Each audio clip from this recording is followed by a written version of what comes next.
Blog Talk Radio. Choices, decisions, frustrations, and pain. Knowing I'm going to forget her someday. While I still can, I'll challenge all my loved ones, every friend, to look inside their hearts and understand that I will love them. I will love them while I still can.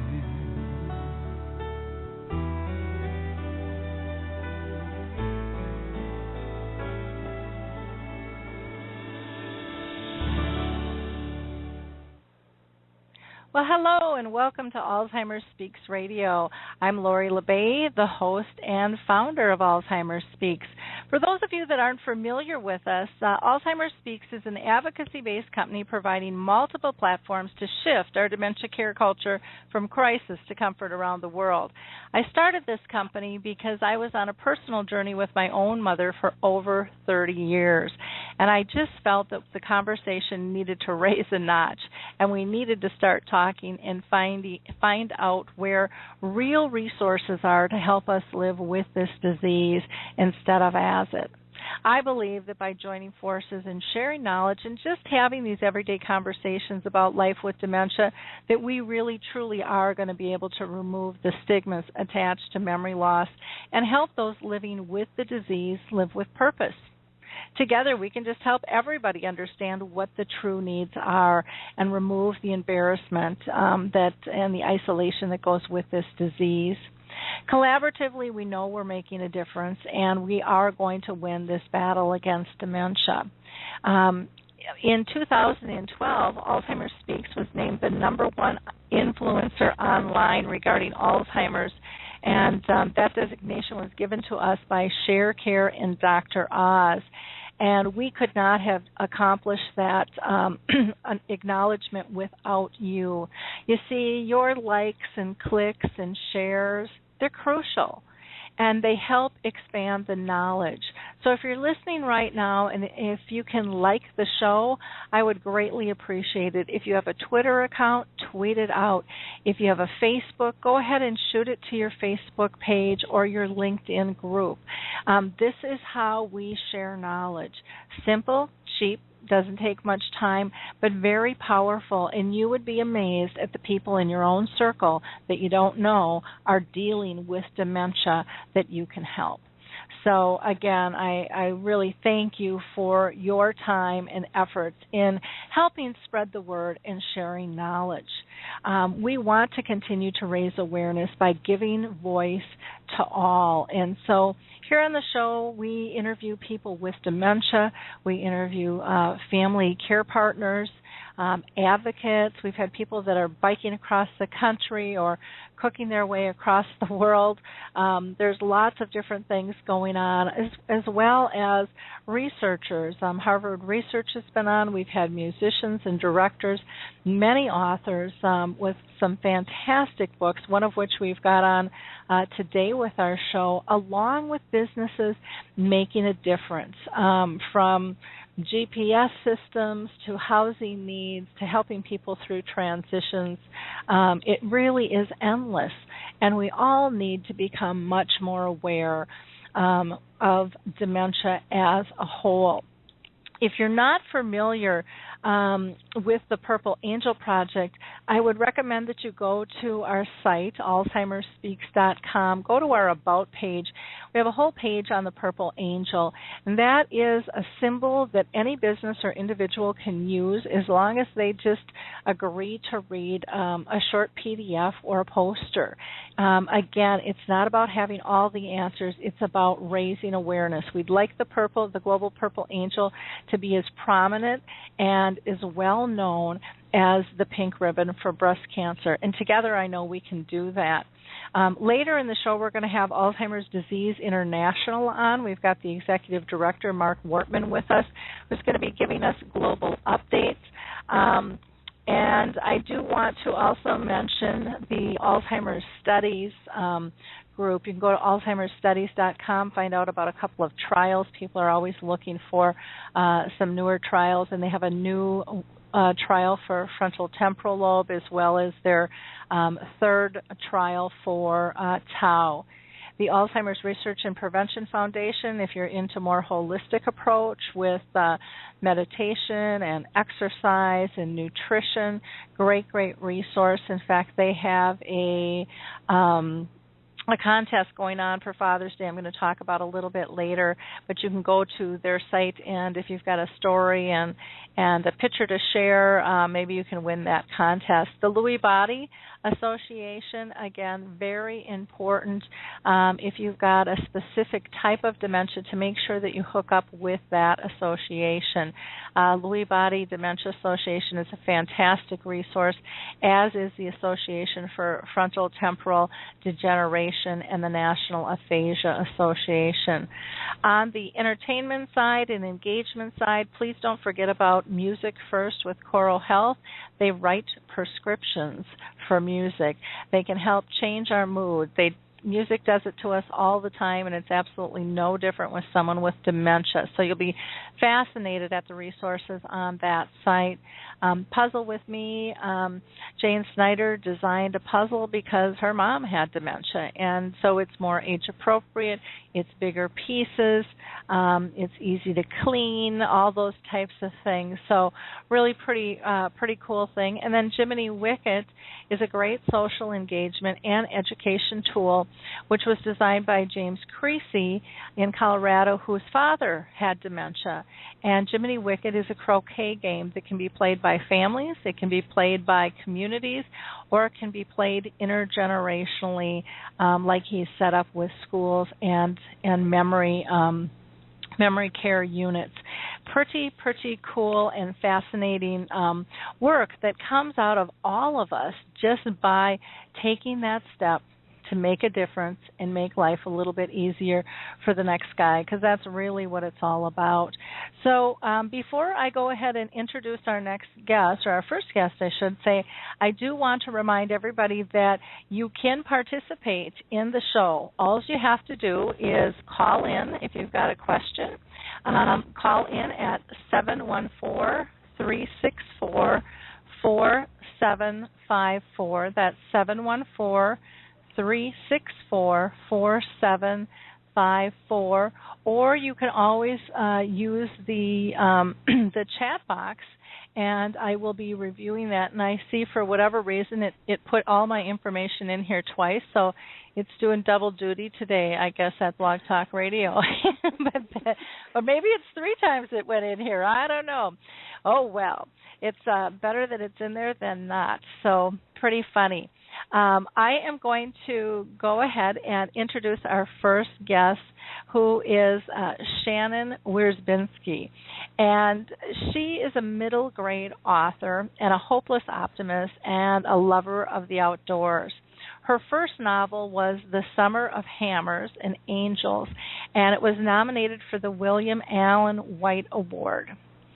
Today we're going to talk about What Flowers Remembers, which was inspired by Shannon's own experience with her grandfather, who developed Alzheimer's and later forgot her.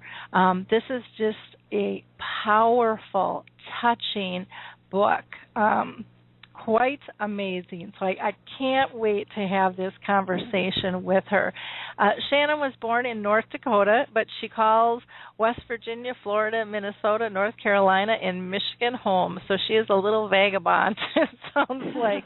She currently lives in Pennsylvania with her husband and 2 sons, and 1 rather dull fish, and her always entertaining dog, Benson. So welcome, Shannon. How are you today? Good. Thank you very much. I'm happy to be here. Well, I am thrilled to have you with us. I was able to read your book, and it's absolutely a fabulous read. It's easy, but it just tugs at the heartstrings, and you do such a wonderful job just describing moments that I think will be impossible to not touch others who pick up this book. You've really, really done a fabulous job.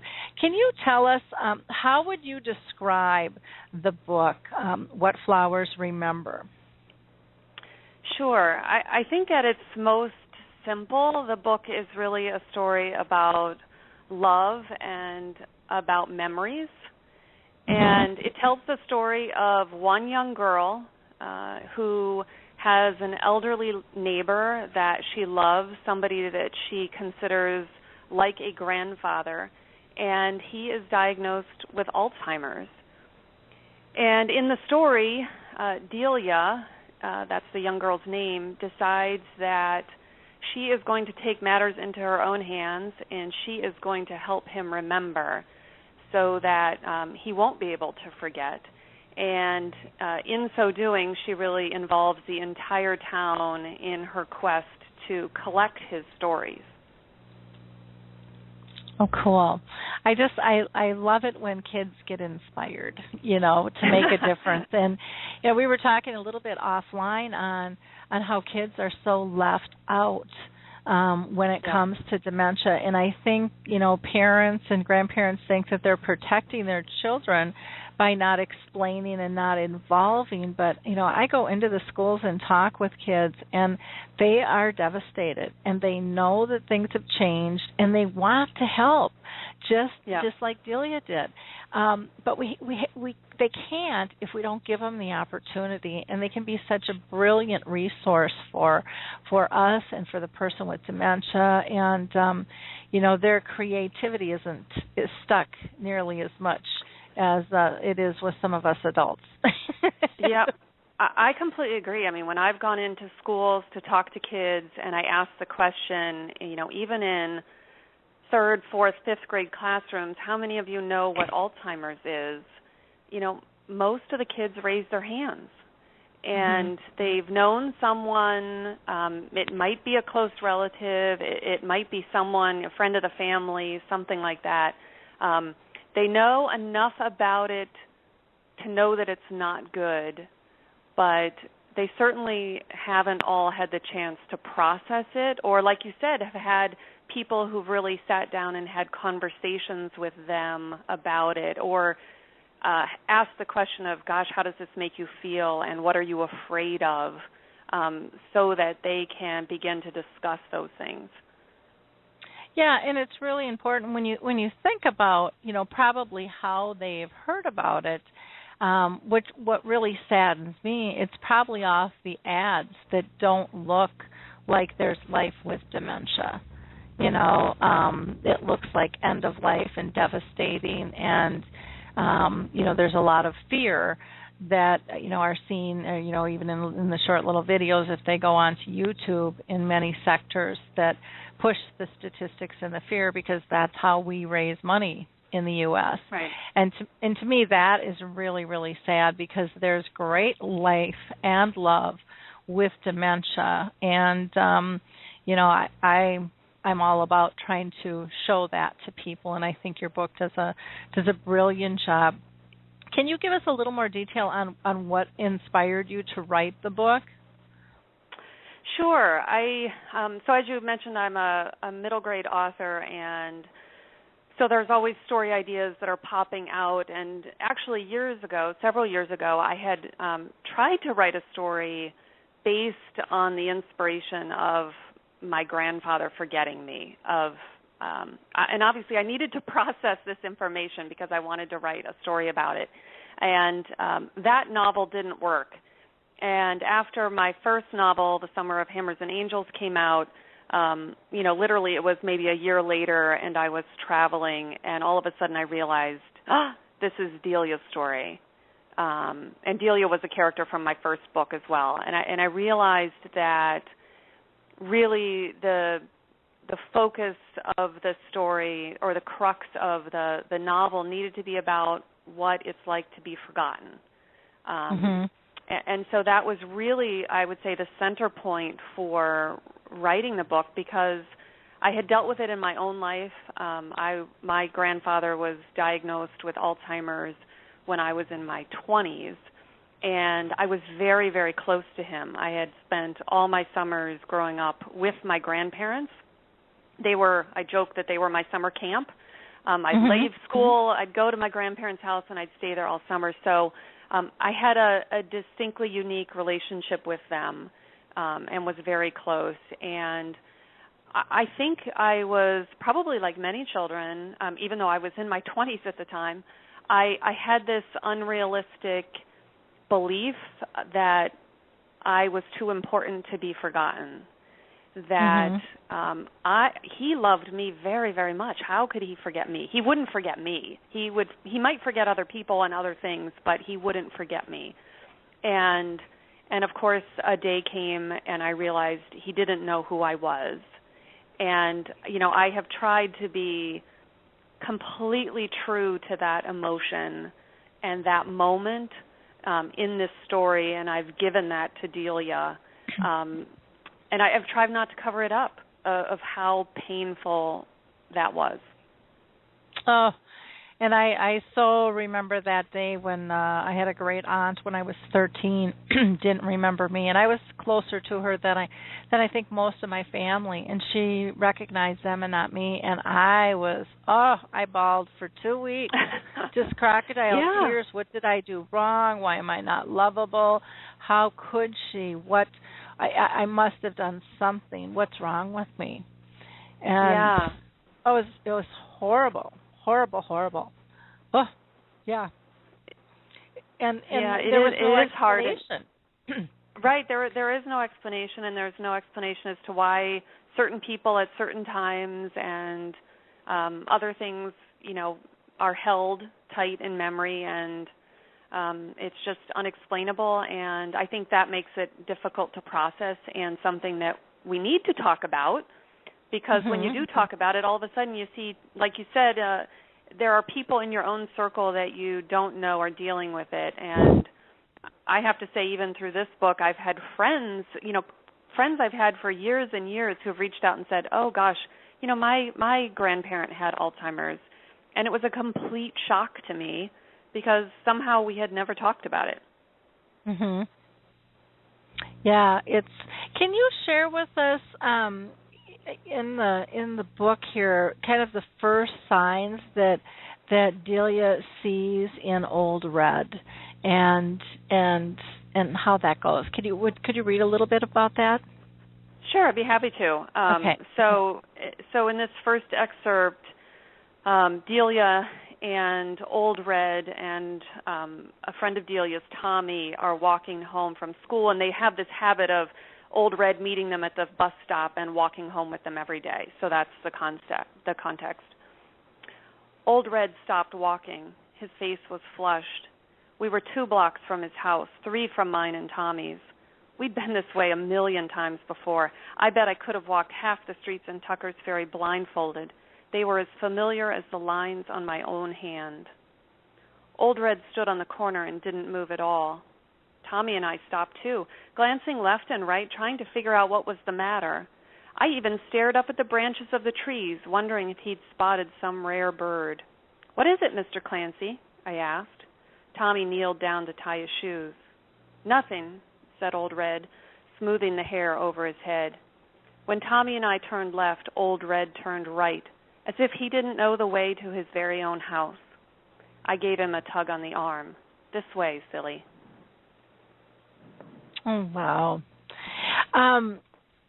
What kind of, who are you targeting your audience to, and what kind of reactions are you getting from them? Because I just think this is just wonderfully written. Oh, well, thank you. Well, the novel is targeted at middle grade, which means roughly ages 9 to 14. But, the reality is, and what I always like to say, it's really ages 9 and up.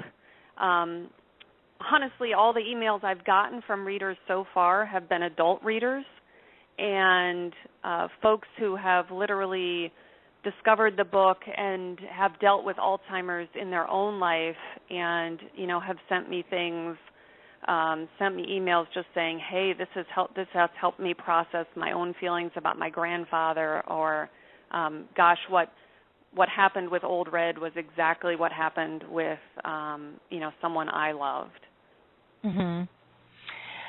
Well, that's what I was wondering. I think a lot of times, when we write these books, and I know the publishers, want them to fit certain categories and things, but I think with this disease, it's so widespread that people are really interested in at all ages, even in these children's book. I know with Max Wallach's book, Why Did Grandma Put Her Underwear in the Refrigerator, and this book as well, I think even though they're for kids, they have such powerful lessons to teach us and conversations to have with our children, that they're going to show us things we're missing in the process. And, because we, as adults, we kind of follow the rules. We tighten the box. We don't show emotion. We try to control, and they just kind of let it all be. And, and like I said, have a little more creative sync, with things, which I think is very, very important. Now, have you been able to get the book into the schools at all or libraries or? Well, the book just came out May 3rd, so it's. I think it will be, if it gets into the school libraries, it'll be in this coming year. Which is all based on various reviews and such. But I absolutely expect that it will start to make its way into both public libraries and school libraries. One reason being is that there just simply aren't many books being written about the topic of Alzheimer's and dementia, and we need them. We need them in the school libraries. Yeah, we really do. We really, really do. These conversations, I would love to be able to see there be a support group for Alzheimer's and dementia, the kids dealing with it, because there are many, many more, and that's just not a conversation they have. I had one young gal who was in high school who was trying really hard to get a support group started, and the school district was kind of fighting her on it, and I said, I'll talk to them, I'll do whatever needs to be done. They need to understand this is a massive issue, and they're like, well, no one's talking about it. It's like, because they're embarrassed, that's why. It's difficult. It is difficult, and I think that one way to ease that difficulty is through fiction. Because when you read a fictional book, you can talk about the fictional character, and that can often be a more comfortable lead-in. Well, why did the character feel that way? What else do you think the character was feeling? What do you think she's going to do next? And so you can start that conversation and start to bridge to that topic by projecting onto somebody fictional. And in so doing, get out all your real personal feelings. They can start to come out to the table. Exactly. And that's, like I said, when I've gone into the schools, that's exactly how it's laid out. You talk about it, and you can just read it in the facial expressions. What's going on, and the sadness and the shame and the isolation and stuff. I remember even having my mom live with us when my daughter was younger, and she never knew what Grandma was going to do. Once in a while she would walk out buck naked into the living room with a washcloth under washing her armpit.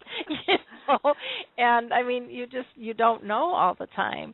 Smiling and having a conversation like nothing was wrong. And thank God that never happened. I don't think when she had friends over, but it was still a shock. Like what's going on here?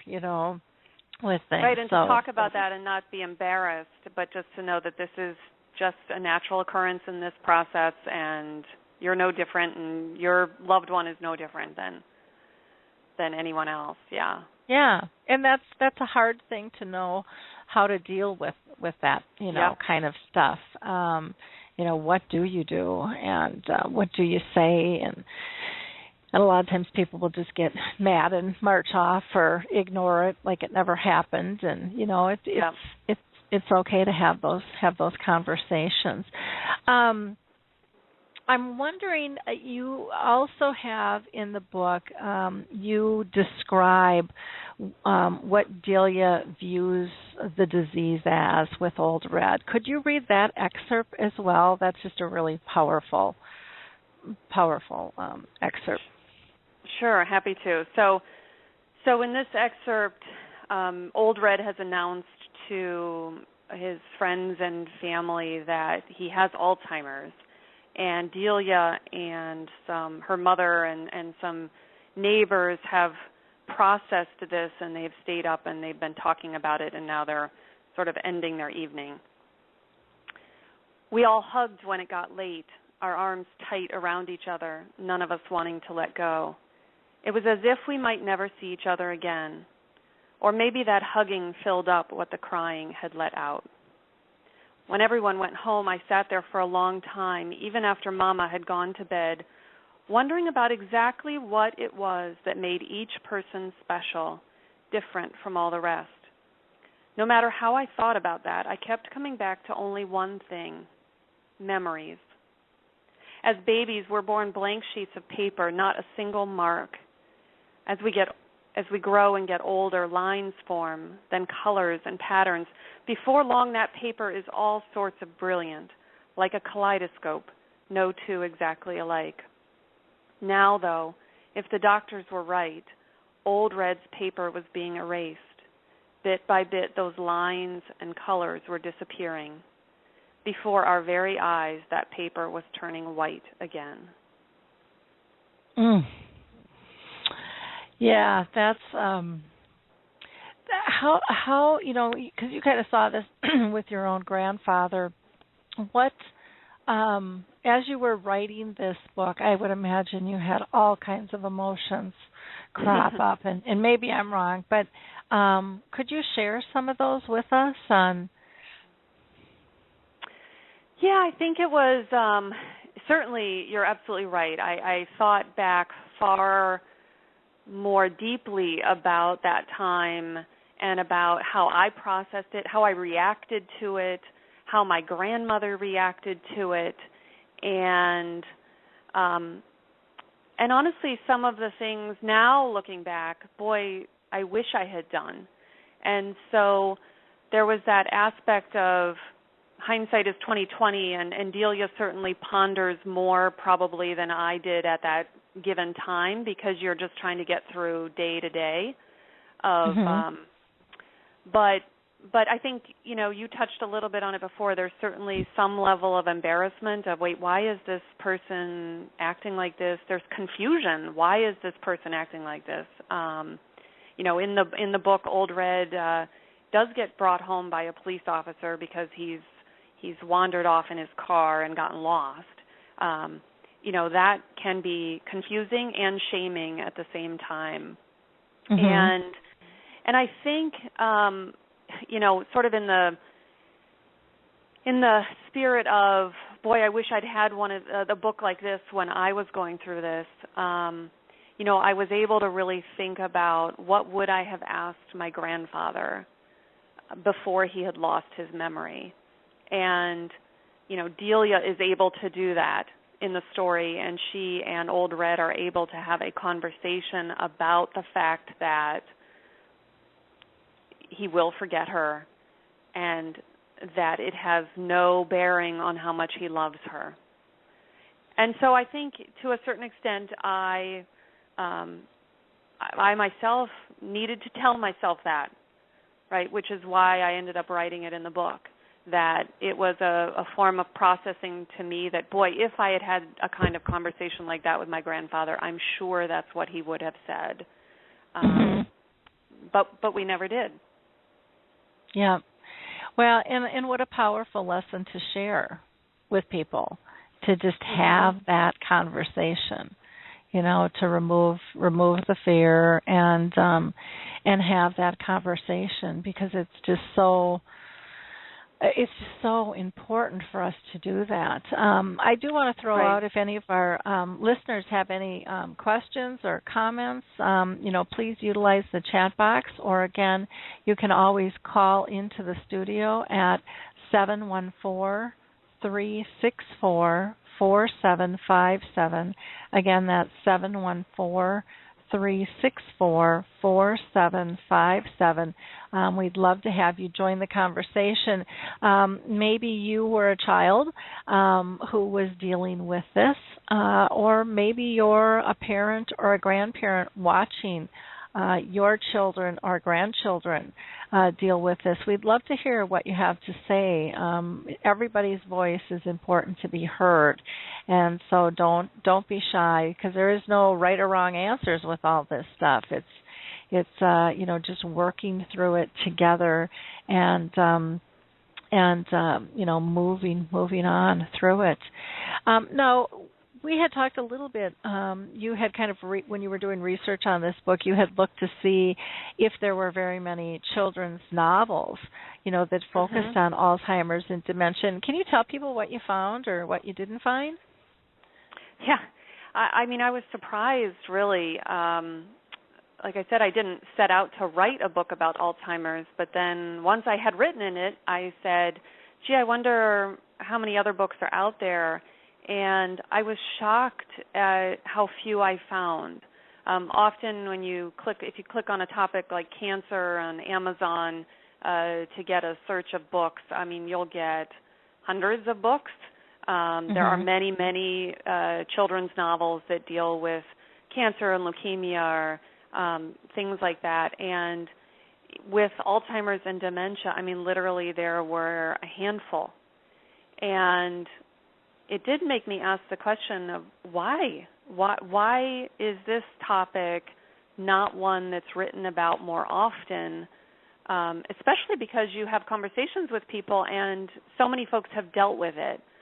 And I don't know if it is this notion of wanting to protect children from the disease, although we don't necessarily feel like they should be protected from cancer or other diseases in terms of discussing them, or is it simply that it feels too depressing? That is something I've heard from folks when they heard what this book was about. They said, "Oh gosh, why would kids want to read a book about Alzheimer's?"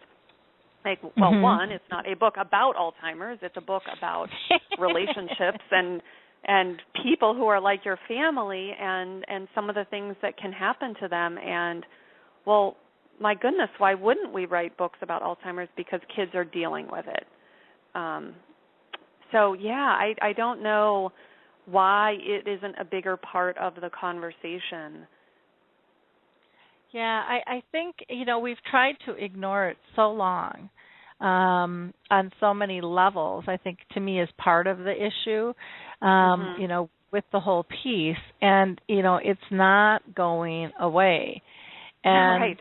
The more we push it away, the more fear and the more isolation, equates with it all. So it just, it's just really kind of sad. We need to let people have outlets.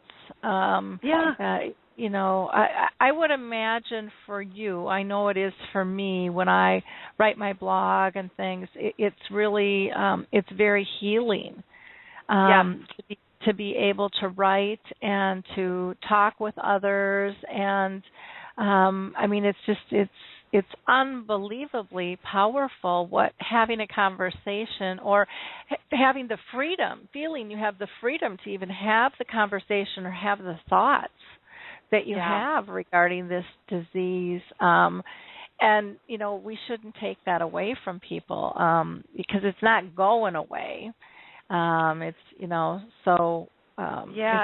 definitely isn't, and I think it's just one of those things that, at least from my experience and what I've seen, it feels like certainly as dementia progresses in people, those people do become a little bit more hidden. They end up staying at home, or they go to a special home that can care for them, and we just don't have beautiful survivors of Alzheimer's. Like you do with other diseases, and people that we can celebrate and say, oh, look, right, they made it, they got through.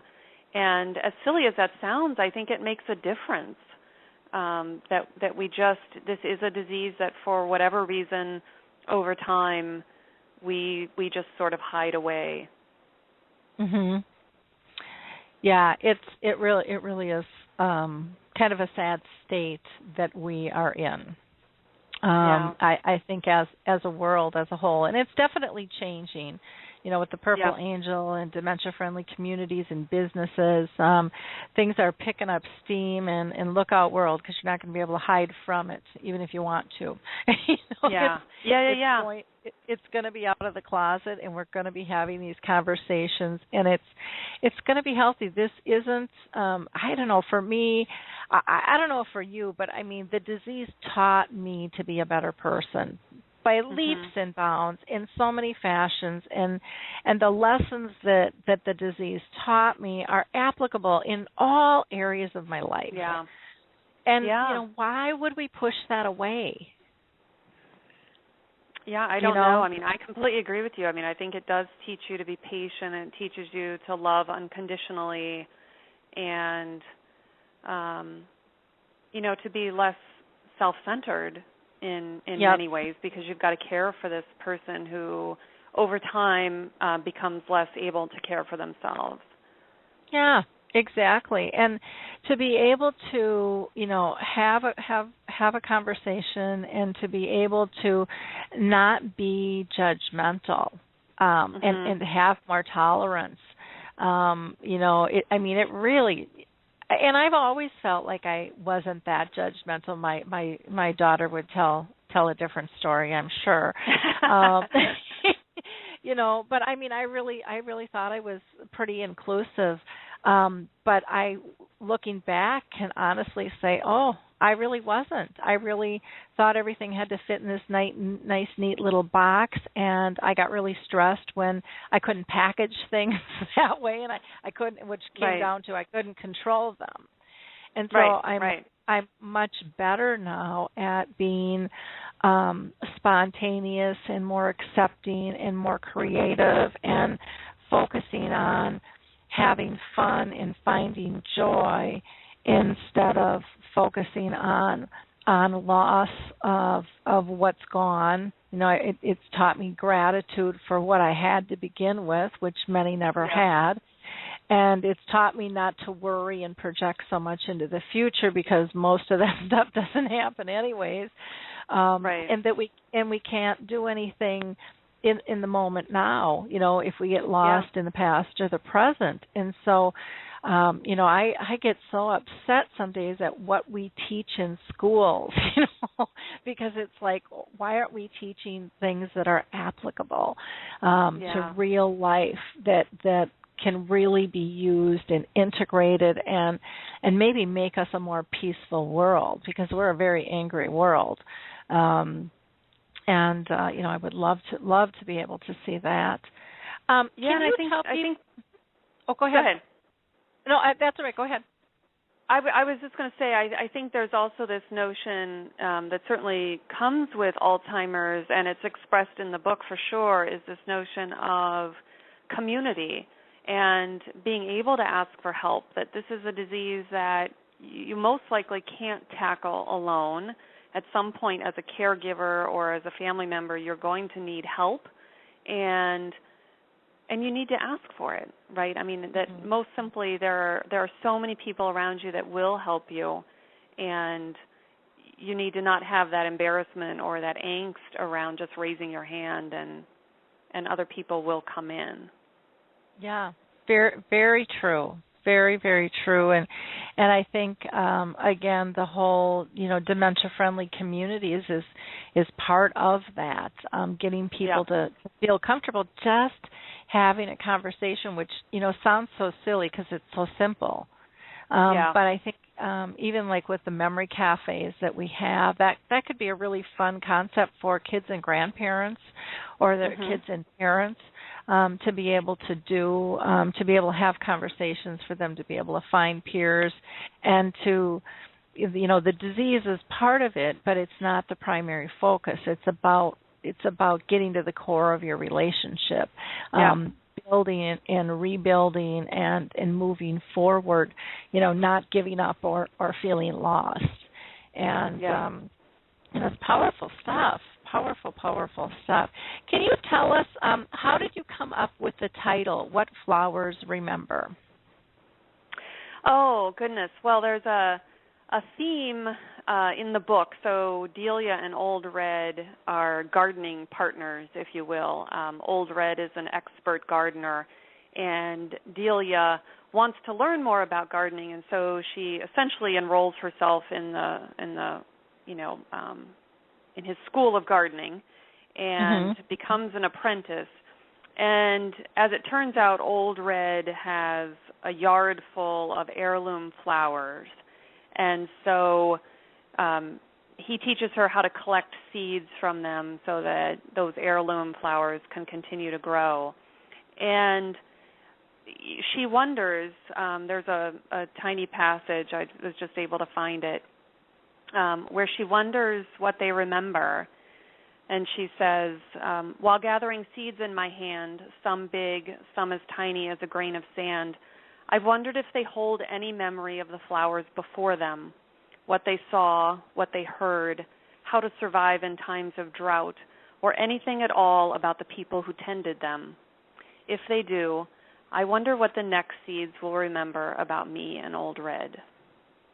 And so I just loved that image of seeds, almost no different than stories or memories that go on and on and on through the generations, and that in some way they did remember Old Red even when he is gone.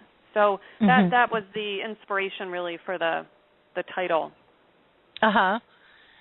Well, because in reading it, but it ties. I mean, it ties just so beautifully in to the book, and it's just, you do it in, you've chunked this down into chapters by months, and it's such an easy, beautiful read.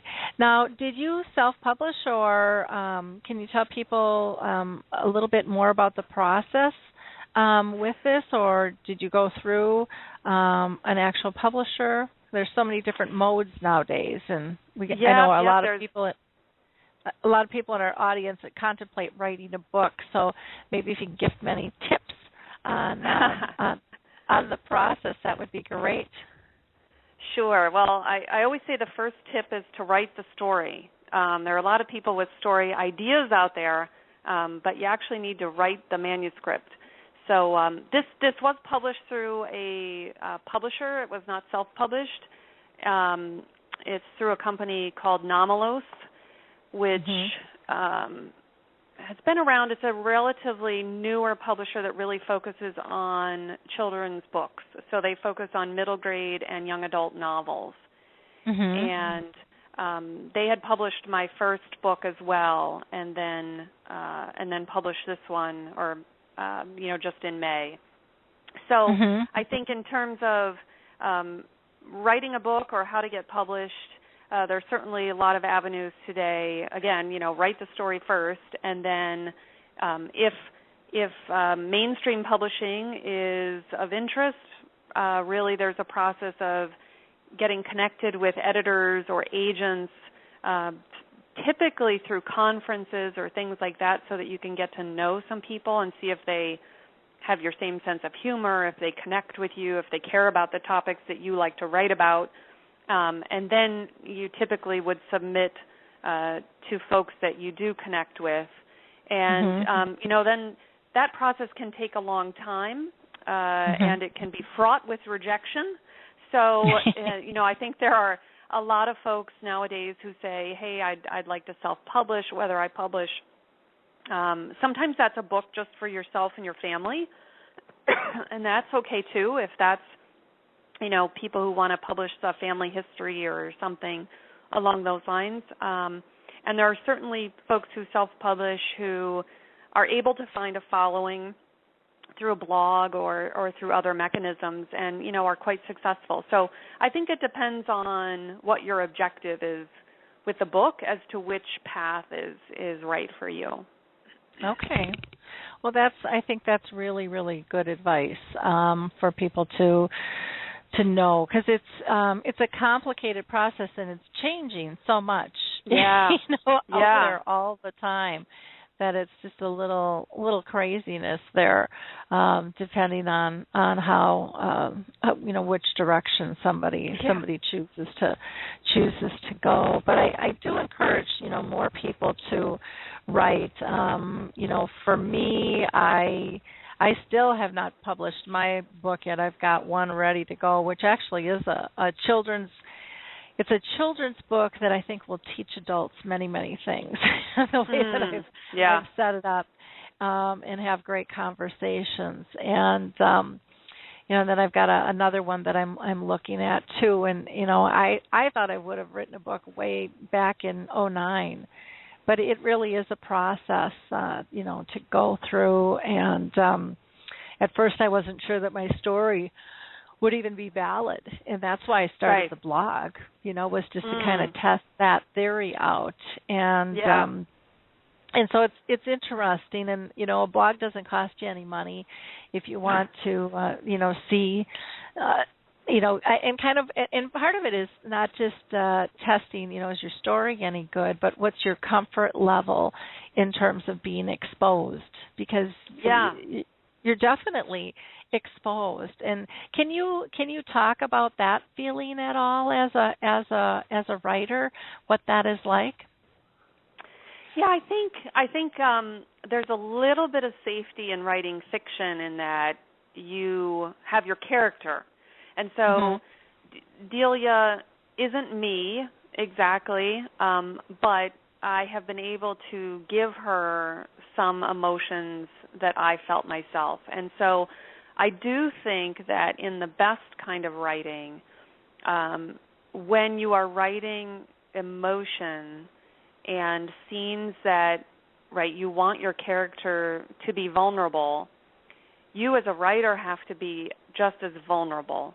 And I can tell you that when I was writing the scene when Old Red forgets Delia, I sobbed and I cried every time I was editing that piece, every time I was refining that, because I was really tapping into my own heartfelt emotions and trying to put that on the page. And, I think that you have to do that in order for the reader to feel what you felt. So I think it's up to you as an author afterwards how much you get into your own personal story, whether it's through things like this and radio shows or other blog posts or things like that. You can decide how much you want to share. But I do think there's value in readers knowing that, one, this happened to you and that you had a deep emotional response to it, and two, that you've given that away to your characters as well. It doesn't have to be your story. I mean, her story is certainly not my story in terms of what happens to her, but I would say that there's certain core emotional elements that are absolutely true. Which makes a lot of sense, and but it allows you to tell your story if you so choose. To do that, which is very, very cool to do, which you've, done a brilliant job sharing with us today, some of your own personal journey and how you got here. What has your family said about you writing this book? I mean, has it gotten them, family and friends, talking a little bit more about, about the disease and the effects of the disease? It certainly has caused some conversation with my parents. So it was my dad's father who had Alzheimer's, and because I was writing the book and talking about the issues, it certainly got us having some conversations and reliving, good memories, sad memories. And it's certainly caused me to talk to my children as well. And I would say, almost even more so, it's caused conversations with people around me that I had no idea had experienced this disease.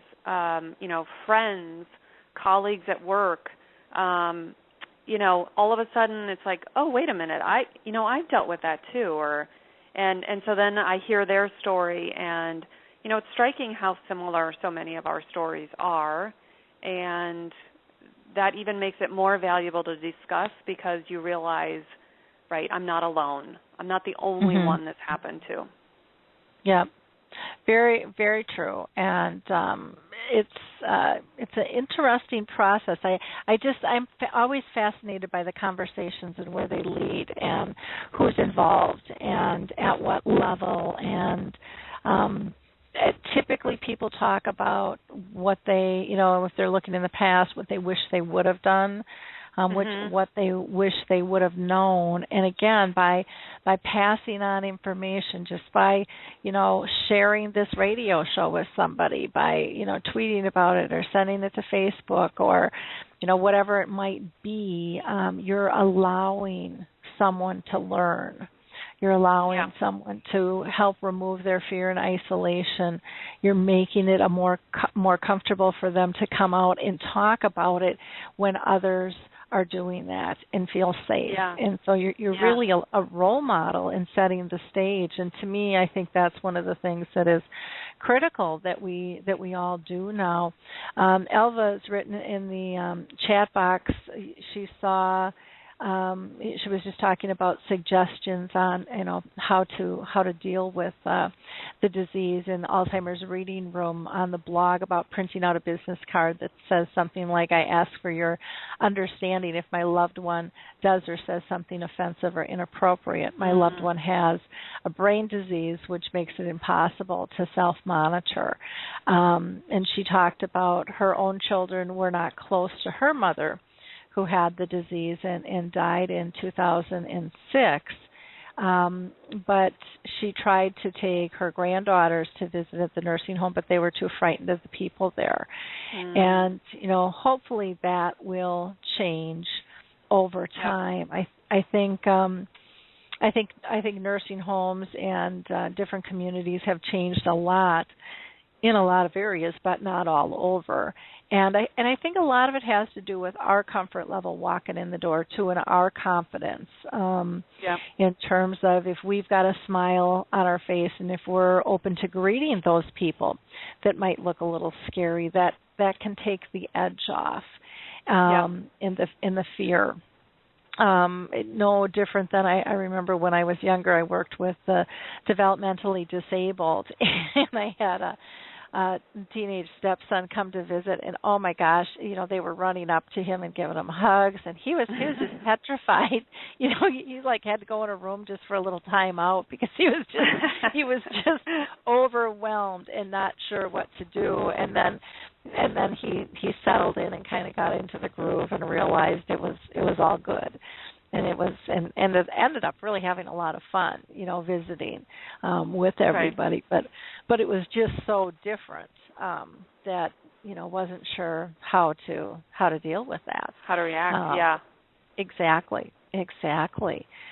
So, do you foresee yourself writing another book at all on this, or taking the story any further in terms of dementia or the community of dementia? I know it ends, with Red not knowing and things, but could be others in a community for educational purposes, or do you see her off and running with something else in her next book? Yeah, I think Delia's story is done, and I certainly, at this point, I can't see myself writing another book focused on dementia or Alzheimer's, but I certainly hope to be continuing to have this discussion through blogs and through the Alzheimer's community, because I think that I've realized how much value there is in it, and just the fact that we're not talking about it enough. I mean, it really has been eye-opening to me now that the book has come out that, it's just not talked about. And so, I'm certainly trying to assess, hey, how can I help that conversation, whether it's in with children in schools or with adults who have dealt with this but not processed it fully. And how can fiction help them do that? Yep, which is a great route to go. Well, I surely hope to see your books in the libraries, and if there's anything that I can do to help you in that process, please let me know if it's a letter of recommendation, or I don't know what the process is, or if it's just I know some people have sent me books to drop off into local libraries around here. I know they all work a little bit different. It seems like. Yeah, they do. I mean, most libraries that I've come into contact with, really it's if a reader comes in and requests a book, if they've got budget, they'll get it for you. So I think that would be the easiest route for probably most of your listeners. Just ask. Okay. Well, that would be wonderful, because it would be great. I would love to see this even as a curriculum for the kids. I think there's so many lessons in your book, and great conversations that could be had, and it's an easy read. It's not going to be over anybody's head, and I think it could just be just a great book on many levels. I'd love to see it in a book club. So if anyone's got a book club, this would be a fun book to, I think, have in as part of a book club as well. Would be very neat. Have you thought, or maybe you're doing this, having kind of a book club atmosphere where people can share on your website, or if it's Facebook page or whatever, their thoughts about the book, not just a formal review, but where people could have a conversation? Yeah, with others? I haven't thought about that per se. I know there's options within Goodreads, which is a site for book lovers, to do a Q&A, which certainly could be something worthwhile. And then, absolutely, if folks want to post something to my author Facebook page, I respond to all of that. So I think that also is a good place to have a conversation, or even if it doesn't involve me, like you said, right, have a book club, read the book, have a discussion with people that are close to you, right? That's obviously valuable. Yeah. Yeah, it would be. I just think, I don't know, I always just think the conversations are fascinating. With all of this kind of stuff, and I think it's just very, very, like I said, very, very powerful read for people, and I think there'll be a new appreciation, for life with dementia and the effects on a child. So I think that's a neat thing to be able to pass along. So what is the best way for people to reach you? What contact information would you like them to have? So I am available. I've got a website, shannonwiersbitzky.com, which is hard to spell. I don't know if that's going to be available somewhere on your blog site.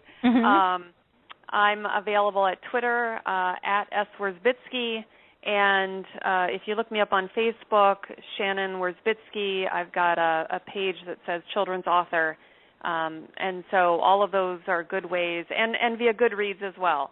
So Shannon Wiersbitzky in all of those areas you will find me and find my books, and I'm happy to chat or respond if folks post on my Facebook page or send me an email, etc. Okay, wonderful. Yeah, I have it on the radio page as well as having it on the blog site as well. I've got the contact information for people. I think that is. I just think it's a great book, and I highly, highly recommend it to all different types of listeners here. I think all ages, like you said, have already been listening, to or not listening, but have been reading the book and have been writing in, and I just think that that's absolutely fantastic. So exciting times. Any last information that you want to give to our audience at all? No, I would say, if you're processing and the book speaks to you, I would certainly love to hear your story and for you to share it with someone else as well. So I think that's about it. Okay, sounds good. Well, thank you so much for your time today. It really was a pleasure having you with us, Shannon. Thank you, Lori. Wish you the best of luck with, again, your book, What Flowers Remember. Wonderful, wonderful book. Thank you so much. You have a great week now, okay? Thank you. You too. Bye-bye. Bye-bye.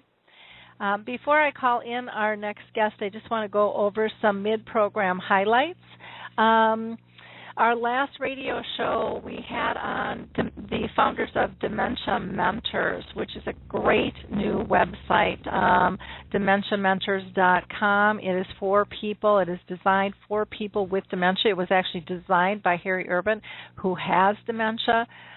Gary Joseph LeBlanc, Michael Neuwirth, and Richard Taylor were all on that program with us. It has it's a place where people can sign up if they're newly diagnosed to get a mentor who has dementia to talk to. I think it's going to be fabulous for helping removing the isolation and the fear, and also connecting people to social groups so that they can feel connected. There are games on the site. There are 3-minute videos, a variety of them that will actually help not only the person with dementia but their care partner. But the site for itself is really for those with dementia. Our next show next week, next Tuesday, will be the importance of dementia training, and we are going to have Rita Annard with us. Dementia Chats, our last one was on the 27th, and on that one we discussed the holiday weekend and adjustments that people had to make, and how they're living with the disease now that they're diagnosed. We also talked about ways to educate and empower care partners and caregivers, and what it feels like to be excluded, and how to educate both the public and professionals in terms of living with purpose. And this afternoon at 3 p.m. Eastern Time, 2 Central, 1 Mountain, and noon Pacific, we will be doing another Dementia Chats Talk. It's a free webinar. We'd love to have you with us. You can go to AlzheimerSpeaks.com. We've got information on the front page, as well as if you go to the About page for more thorough information there, too. I also just want to make an announcement. The Alzheimer's Research and Prevention Foundation has a contest going on for Father's Day that'll run through June 29th, and they're calling you to share your favorite dad moments and memories. June is the month we celebrate our fathers, and this year Father's Day falls this Sunday on June 15th. And what a better way to celebrate the love of your father than submitting a favorite story and picture of him.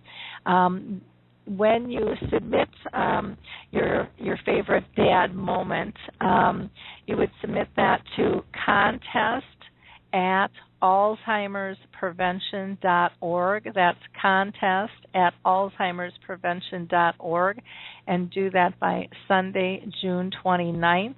You can always go to the Alzheimer's Speaks blog for information and links on that as well. This last week I did do a lot of writing on the blog. Michelle Remold, our intern, did a nice post on caring for the caregivers. We talked about the new launch of Dementia Mentors, as well as food, nutrition, and aging on the radio show. We had, along with Dementia Mentors, this last show on the 6th, Dr. Koffler, who's the Assistant Medical Director for the Alzheimer's Research and Prevention Foundation. We had some little bit of difficulty with Skype that day for her calling in, but it was really great content. We may be redoing that second half of the show, so just an FYI there. Haven't had an issue like that in quite a while. And then last, I just want to mention, if you go to alzheimerspeaks.com, on the front page, the first section there is a really powerful video, and it's from Start Lodge in Australia, and Colin McDonnell and his brilliant technique for engaging. It's about 14 minutes long. It is well worth your time to watch. Very, very powerful. I'm excited that I'm going to be able to meet with he and his team in about a week. I'm going to go meet with them while they're in the States here, so I will keep you posted on that. We're also going to schedule them for a radio show so we can talk a little bit more about what they're doing. It's quite fascinating. So let me go ahead and introduce our next guest here. I'm thrilled to death to have Marc Wortmann, the Executive Director of Alzheimer's Disease International, back with us. Marc is in charge of all aspects of ADI's work, from collaborating with the board and implementing finances and campaign strategies to representing ADI at international conferences and the NCD Alliance, and also he takes part in the WHO and UN meetings. So welcome, Marc. How are you doing today? Yeah, I'm fine, thank you. And you? I'm doing good. It's a bright sunny day here in Minnesota, so it's a little on the cool side, yeah. but that's okay. It's not raining. Yeah, even in London it's sunny now. Is it? Good. Yeah, it's a nice day, yeah. Well, good. Well, I'm very excited to talk with you and hear all about the annual conference this past May that was in Puerto Rico. I really wanted to attend, and then I ended up having a conflict with the speaking engagement myself. So can you tell us how the global community got together and what happened at that conference? Sure, yeah. It was a very nice, very good event.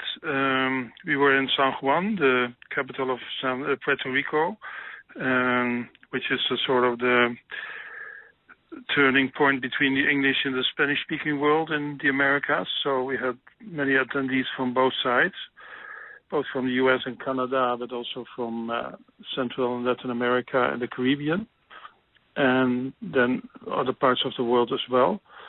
And it is a 3-day conference plus an evening before, where we do an opening ceremony with there was some entertainment from a local group of students who made music and did singing. And it was a very, very nice atmosphere. And we touched on all the important things that are happening at the moment in the field of Alzheimer's and dementia. So new technologies, improving care and quality of life, prevention and risk reduction, advocacy. And we had a bunch of very well-known speakers. So Stephen Dukowski from the U.S., who gave an overview of the current science. Laura Fattioni from Sweden, she gave an overview of the prevention studies in Europe. And then, for instance, Colin Masters from Australia, who talked about the Diane project, where people with familiar Alzheimer are studied in various sites all over the world to see. They sometimes start at a very young age with medication and testing, because they're at high risk of the disease, to see if there is anything, if we can find anything that may help prevent the disease or delay the onset.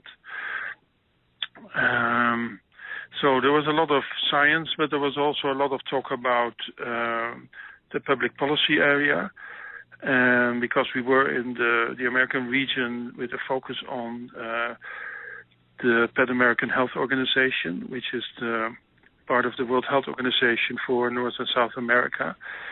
And that's an interesting organization because it's actually older than the World Health Organization. It's over 100 years old. And in 1948, when the World Health Organization was created, this became the American region. and there are 5 other regions in the world as well in the World Health Organization. And ADI is working with the staff of PAHO to see how we can support the countries in the region with little resources themselves. So there were people from PAHO at the meeting, and they also engaged with the member associations from Central and South America. I'm having a feeling that I throw a lot of information to you. So probably if you want to ask questions. Sure. No, you had mentioned some new technologies. Do you remember any of them offhand that kind of caught your attention there? There's just so much going on with technology. It's hard to keep up. Yeah, it's. I don't know on top of my head. I know there's stuff like working with GPS to be able to know where people are. But also technology for in the house to make life easier. There's a lot going on. Special watches, special clocks, all kind of materials. And I have to say, I cannot keep track of everything myself either. And sometimes I understand that. I'm at the conference, but then I'm having other meetings, and sometimes I miss very interesting program items. And then the nice thing is that there is a lot of presentations can be found on our website. So if the speakers agreed to share their abstract or their slides, and most of them did, you can see them on the ADI website, and you can look at it yourself. Oh, wonderful, wonderful. Well, that's great to know. We do have that link on the page here for the radio as well as on the blog. There's so much great information that you guys have on your site as a whole. Now, I know that there were some new members that were added to ADI. Yeah. I think Morocco and Nepal and Norway, and I'm sure I'm missing a couple others.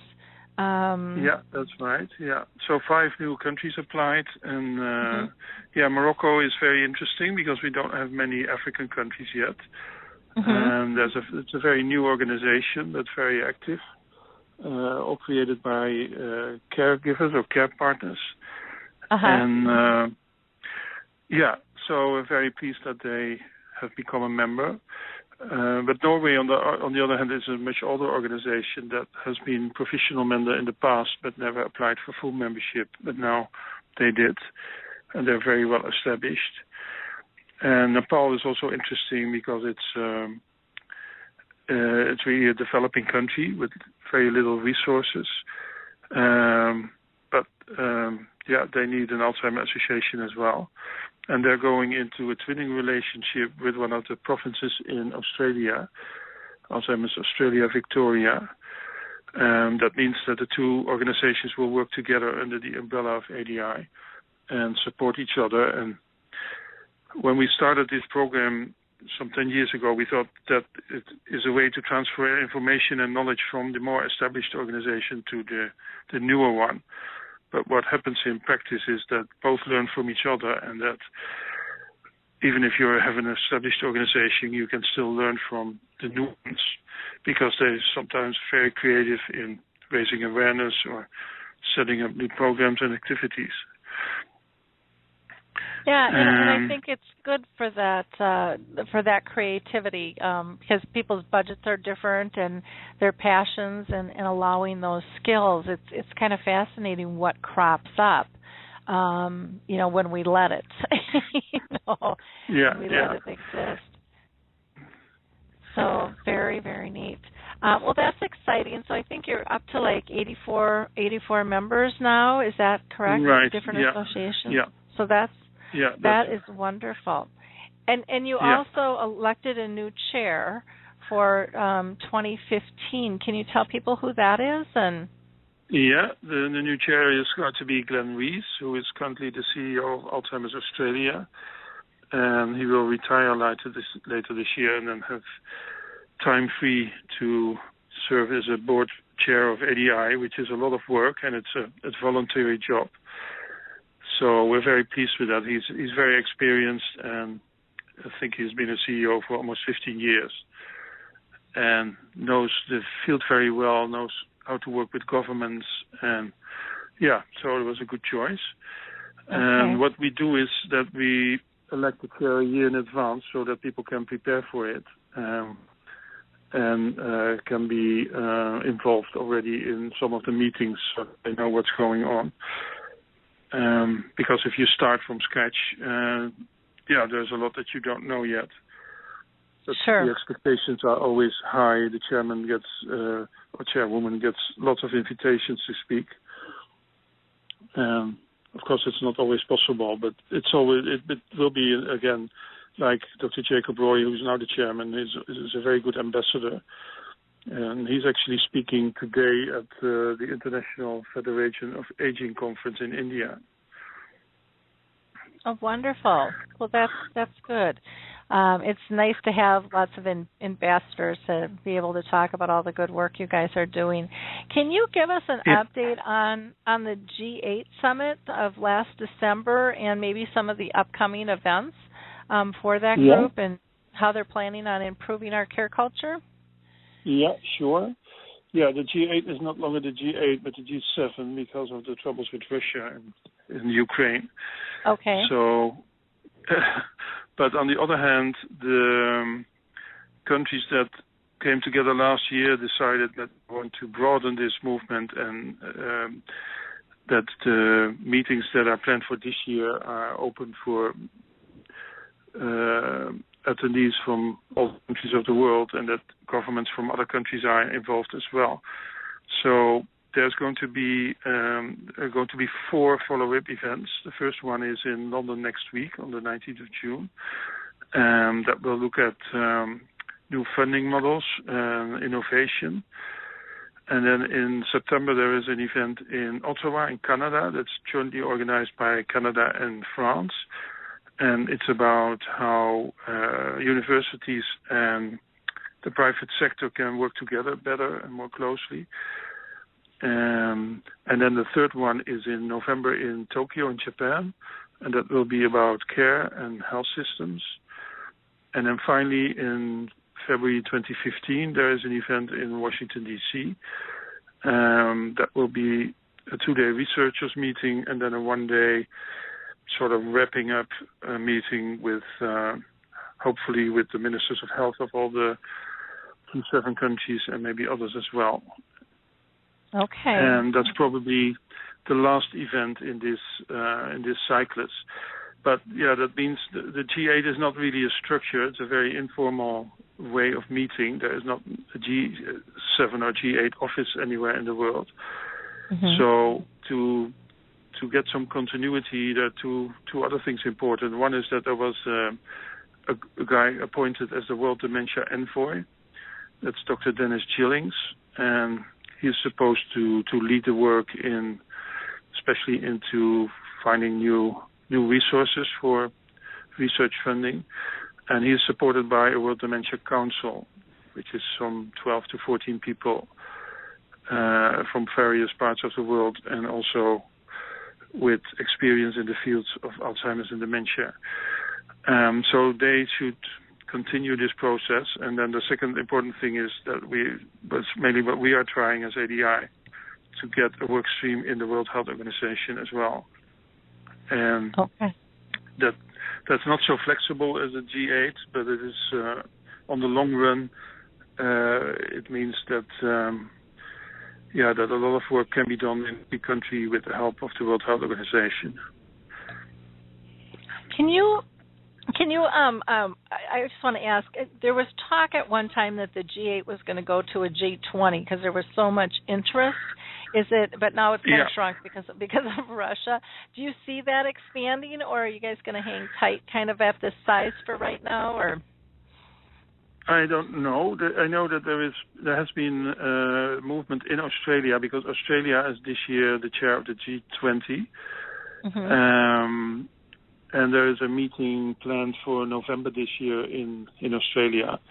And a group of people from Australia has set up an online petition and collected 12,000 signatures from around the world, and that's just handed over to the Prime Minister of Australia.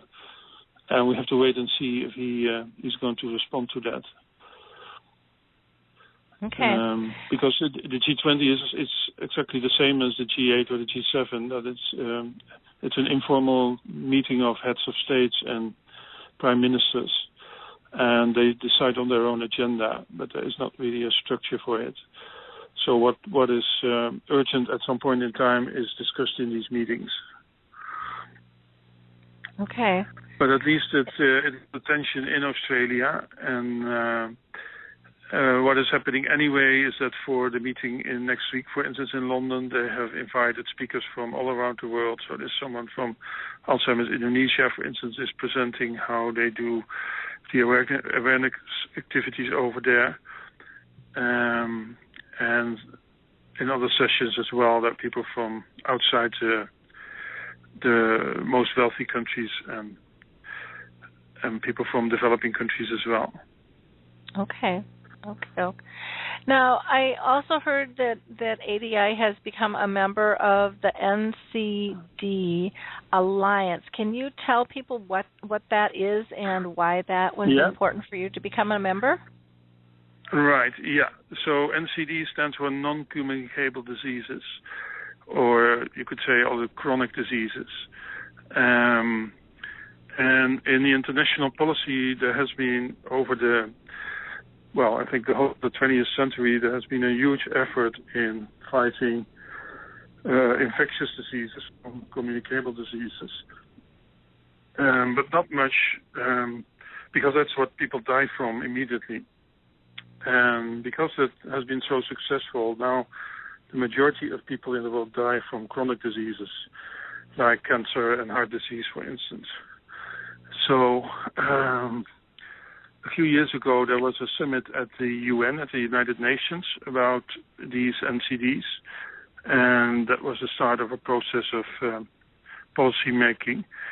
But it concentrated very much on the four major chronic diseases, which is cancer, heart disease, lung disease, and diabetes. We were quite disappointed that Alzheimer's and dementia was not included.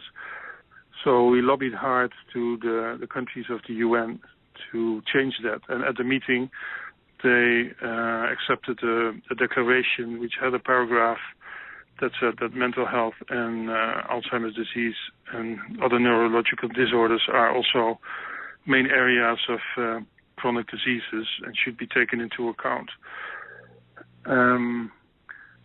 So that was one. But the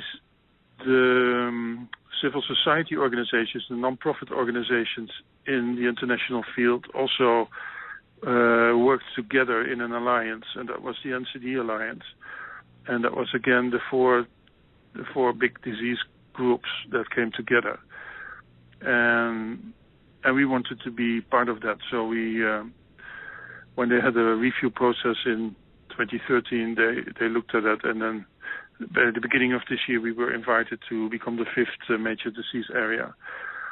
And the importance of this is, I think, first of all, recognition that dementia is a big topic worldwide. And the second thing is that this group, if they look at what they have in common, it's very much the risk factors. So things like smoking, alcohol abuse, lack of physical activity, unhealthy diet, those are all risk factors for all these diseases. And there's more and more evidence that it's the same for dementia. And so we think that if we can add the brain health to the physical health, that we make this alliance stronger and that we can send stronger messages to the public how important it is to live a healthy lifestyle. Mm-hmm. Not only for avoiding heart disease or cancer, but also for maybe avoiding or delaying dementia. Mm-hmm.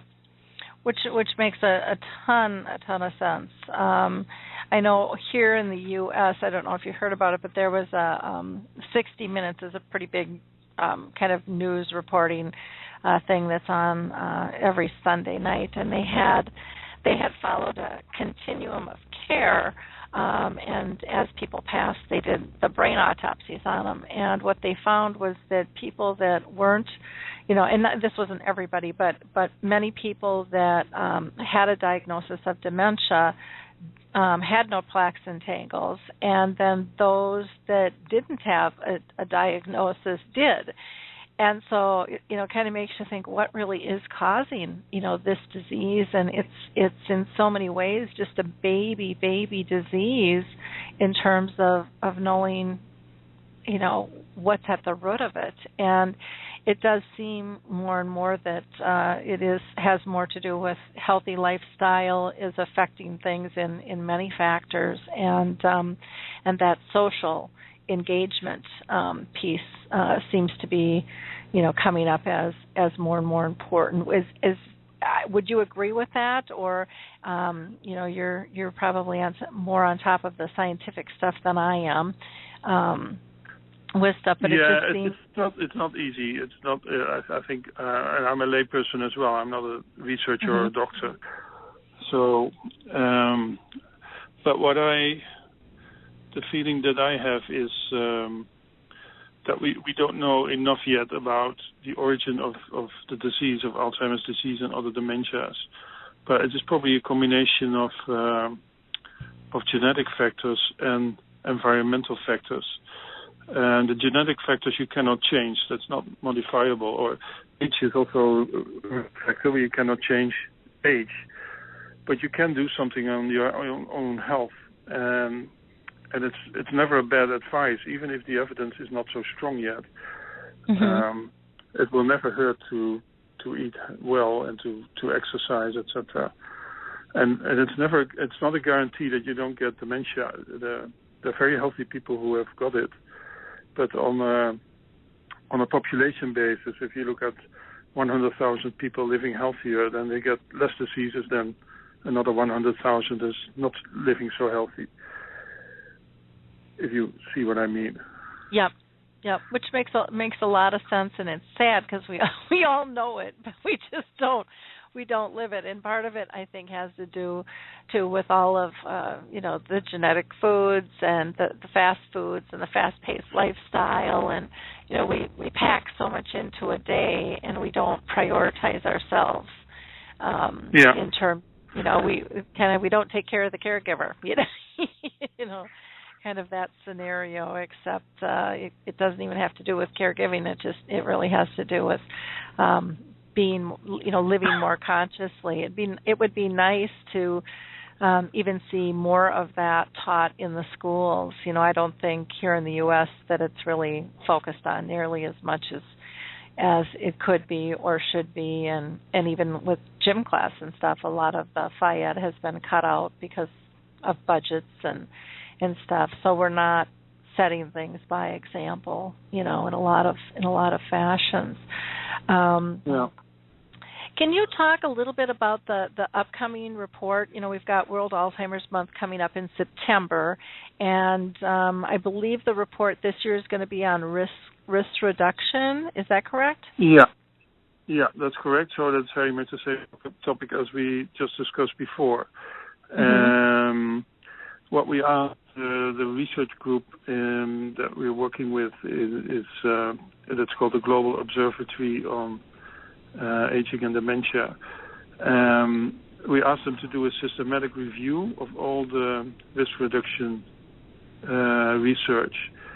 So they screen all the papers that are written in scientific journals, and then if there's something about this topic, they take it into account, and then not just look at one single study, but a whole bunch of studies to see how strong the evidence is for risk factors.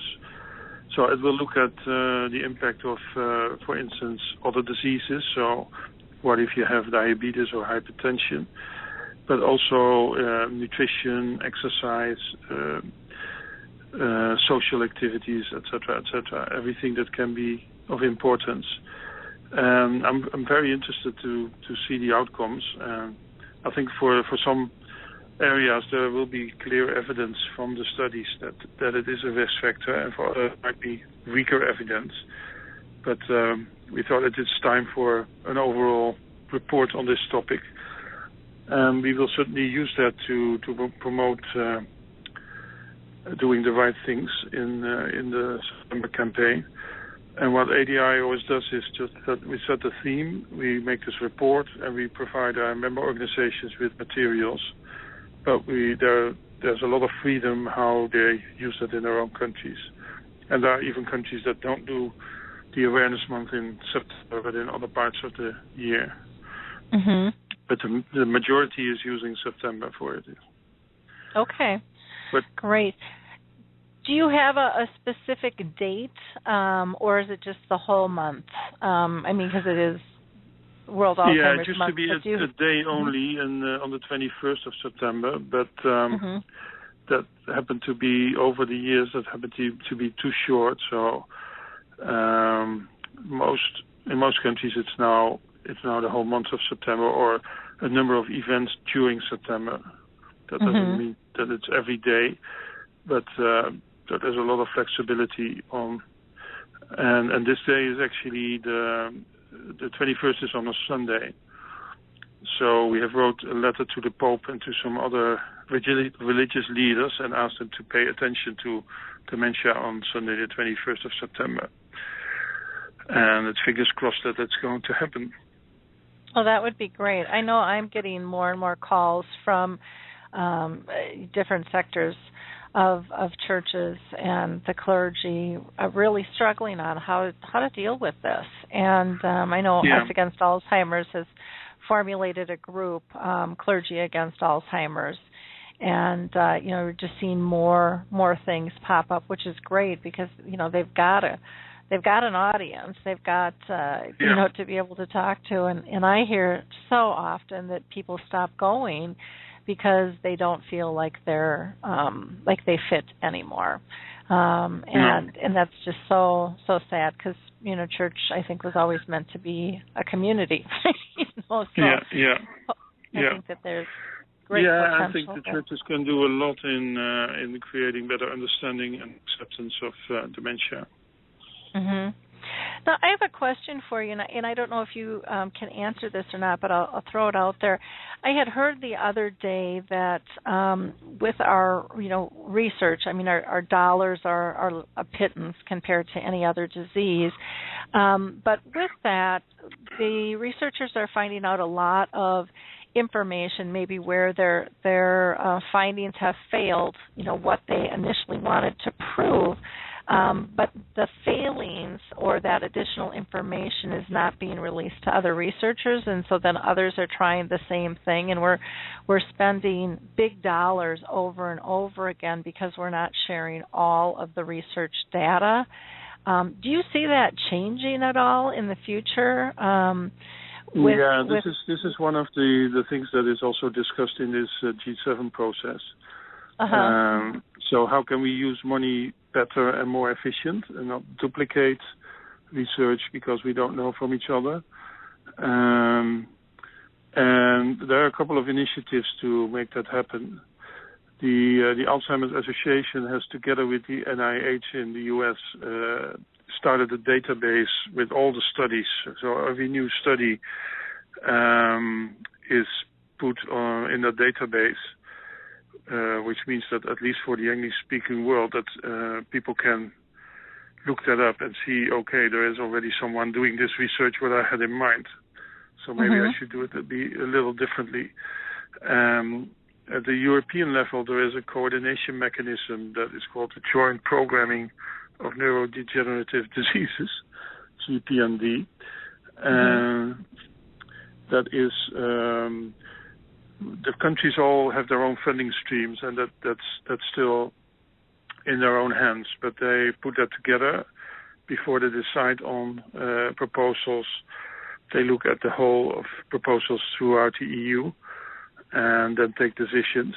And Canada has recently joined that group, if I'm right.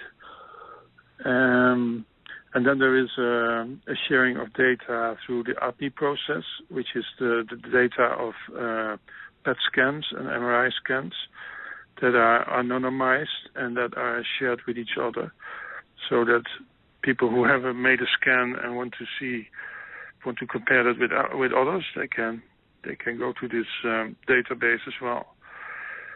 And then finally, research can probably be more effective if you have larger numbers to look at. And there's a couple of initiatives now to see whether cohorts of people that are followed in different countries, if that can be put together to get larger numbers. Because with a larger number of people in studies, you have much more reliable outcomes. Sure. So yes, this is a topic that's talked about a lot. Of course, there is the issue of privacy. There is an issue of who's owning the numbers. So there are a lot of practical things that need to be solved. Mm-hmm. But I think it's promising, and the current technology allows us to do data mining among much larger numbers of data than we ever used before in the past. Well, that's wonderful. I'm really glad, and hopefully, if we can get this pulled together with the data mining and stuff. I don't know if they do that in other diseases or not, but man, you just think of the dollars wasted and how silly. And I understand the proprietorship, and ownership of research and stuff, but there's got to be a way, or it's just going to take us so much longer to make headway here if we don't. If we're not I have to say that I think that even if research is done again by someone else, sometimes it doesn't need to be a waste, because first of all, it can be, you can see if the study, if it's replicated, if it's giving the same outcomes or not. Yep. And that can be interesting data. And it also means that a researcher is becoming an expert in the field, and that has a value as well. And you need a certain number of people who are experts in an expert community that has to have a certain mass, a certain level of numbers to be effective. I think we can learn that from the cancer world, where many, many more studies are done than in the Alzheimer field. And every new study adds some knowledge to the whole. So it's not always a waste of time or money if a study is negative. It can also exclude a pathway. Oh, yeah, I totally agree with that. I was just looking at if there was information that would help somebody not make the same mistake, sharing that information. I know that there's a big race on with the drug companies, and who's gonna be first. But it also seems like there's like some of the drug companies are really starting to lose interest in the disease. That's kind of the feel. I've had a few people mention that lately. What's going on? They seem to be pulling back instead of forging ahead. Do you feel that, or is it just a few companies and a few drugs? Yeah, I think. Well, I'm not sure. I think that many companies still involved in having things in the pipeline. They're just more conscious that they don't raise the expectations too high. So they don't want to come in the media with very early stage studies, but they want to be sure that it's something promising. I think there's still a number of things underway, but I think the whole industry has run into one direction from the beginning, which was the beta amyloid protein as a target. And now you see a variety of things happening, and also studies with people in much earlier stage of the disease, when the brain damage is less serious than with people who are diagnosed later in the disease. So I think there are still some promising things on the way, but it's not easy. I always say the easy diseases were covered in the 20th century, and we know how to deal with them, and now the more difficult diseases are left over. But in the meantime, the average age of people in the highest income countries has gone up from 50 to almost 80 years. So that's already spectacular. That's great. Yeah, that is great. Marc, can you tell us about the 2015 conference in Perth that's coming up in Australia in April, in case people want to be part of that? Sure. That's coming up, and the preparation already has started. So just need to check the dates. I think it's 15 to 18 April. We changed a little bit. The conference website is now alzint.org. So it's sort of abbreviation of Alzheimer International. Okay. Makes sense. But maybe I make a promise. Yeah, it's live. It looks like a beautiful place to visit here. Perth. For the conference, that's for sure. And so the save the dates are the April 15th through the 18th. And anybody is invited, if they've got from researchers to people with dementia to care partners to business professionals or large organizations. Yeah, everybody is welcome. There is a huge group of people with dementia who's very active in Australia, and they're actively involved in putting together the program. And we probably have a speaker with dementia in every plenary, so that's quite unique. The theme of the conference is Care, Cure, and the Dementia Experience, a global challenge. So it looks at all the aspects of the disease.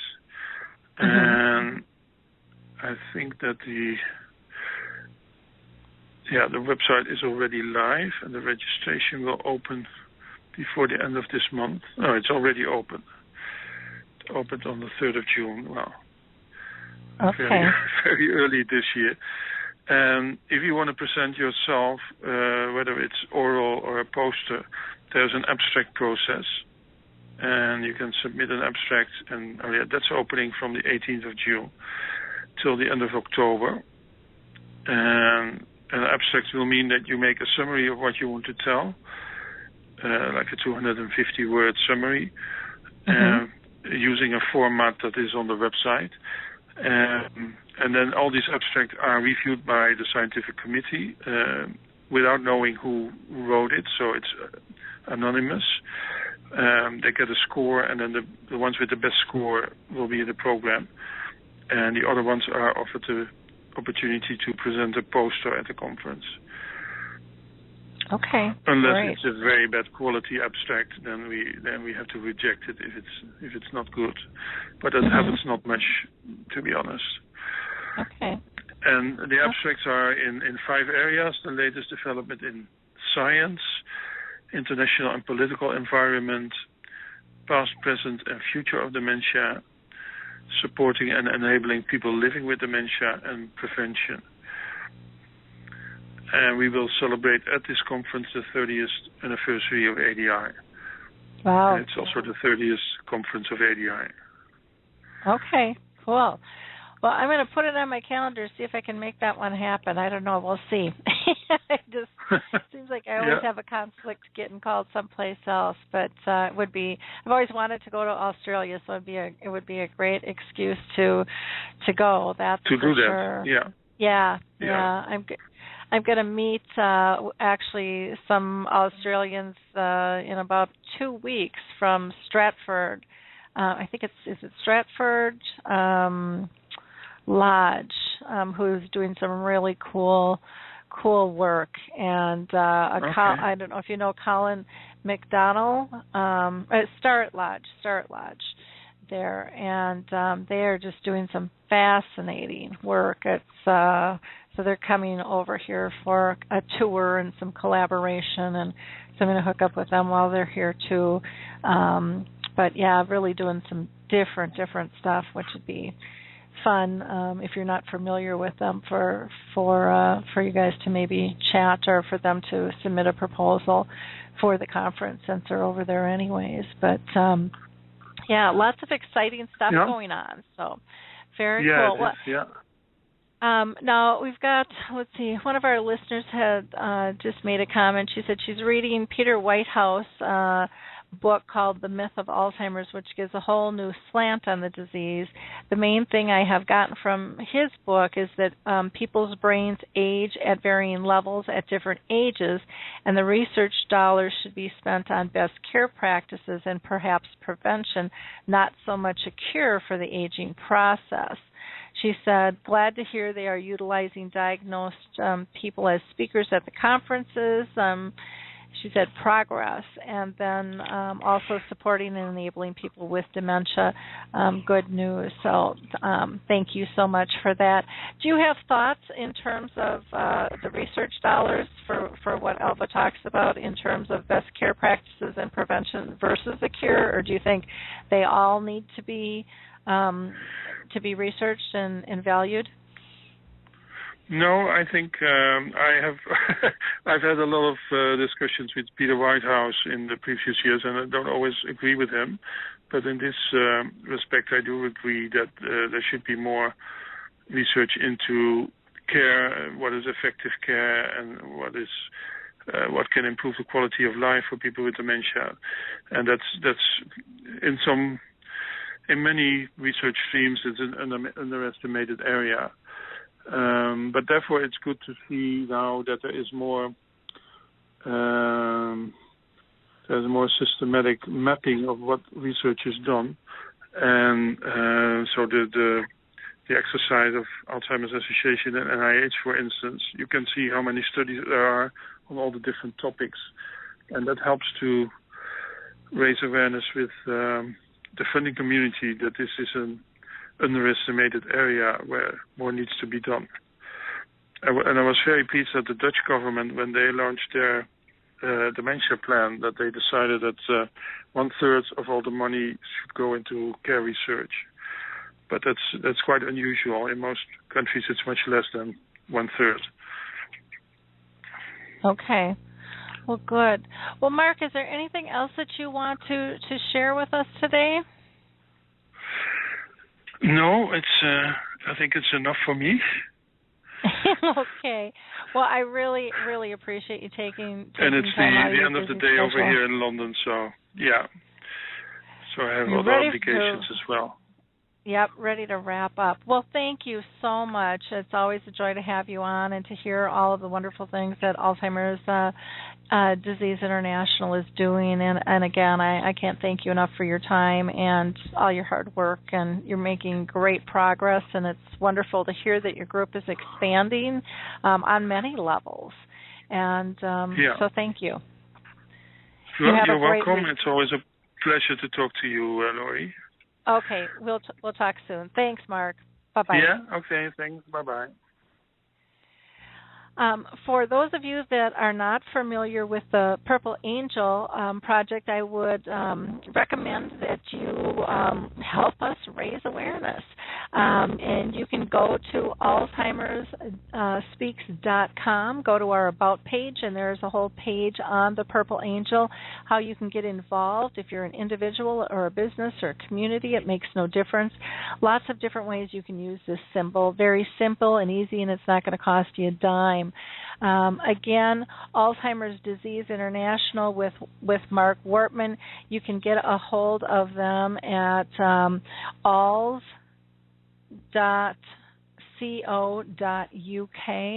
alz.co.uk, or you can also go ahead and email them at info@alz.co.uk. We'd love to see you at that conference, or you can always make a donation to them. The site is filled with great information. Don't forget about the Alzheimer's Studies group. You can go to alzheimersstudies.com. There they have 2 trials. One is for tau, which is in its 3rd trial, clinical trial, and the other is a newer trial for frontal temporal lobe. So see if that might be something that works. And then the Alzheimer's Research and Prevention Foundation, don't forget about their Father's Day contest. You can, again, find them on our website if you just scroll down to the bottom, or you can submit your story to them at contest@alzheimersprevention.org. And let's see, or you can go to their site to learn more about the contest at alzheimersprevention.org/events. Don't forget about checking out the Lewy Body Association or the Association for Frontotemporal Degeneration if you are dealing with either of those diseases, diagnosis, or if you're dealing with aphasia, check out the National Aphasia Association.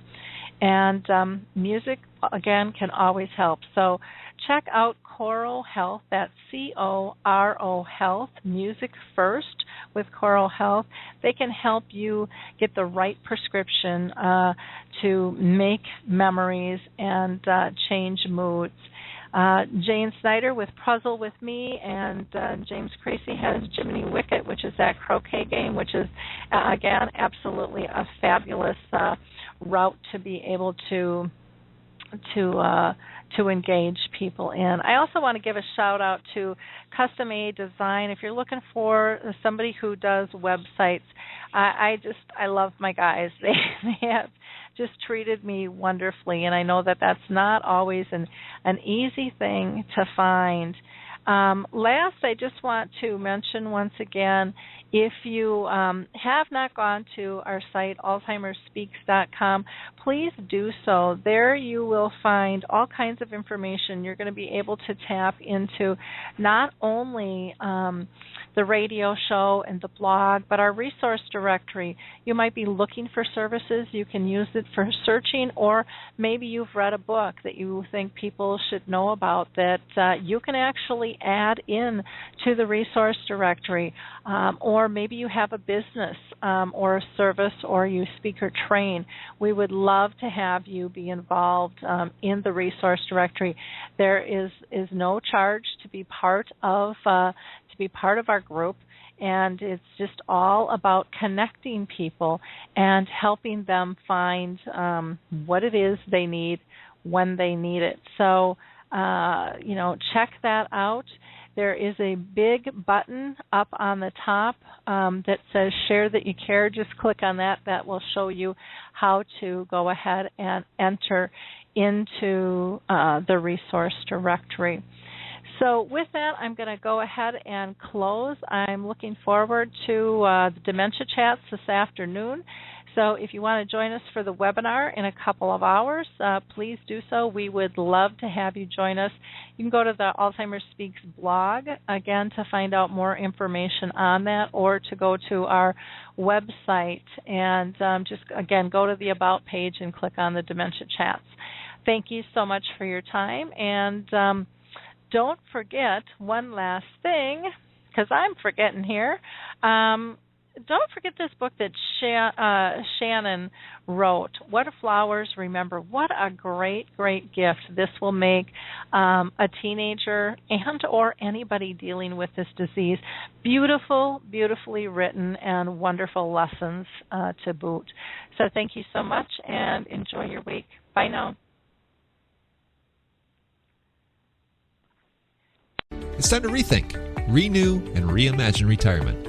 Hey everybody, Jared Sebesta here, host of Retire Repurposed. Now this podcast is about the non-financial parts of retirement, which many times can be even more challenging than the financial. We believe retirement is not the end, rather the beginning of what could be the most impactful, purposeful, and fulfilling season of a person's life. So don't retire, become repurposed. To listen now, search Retire Repurposed on your favorite podcast platform, Senior Resource, or Life Audio.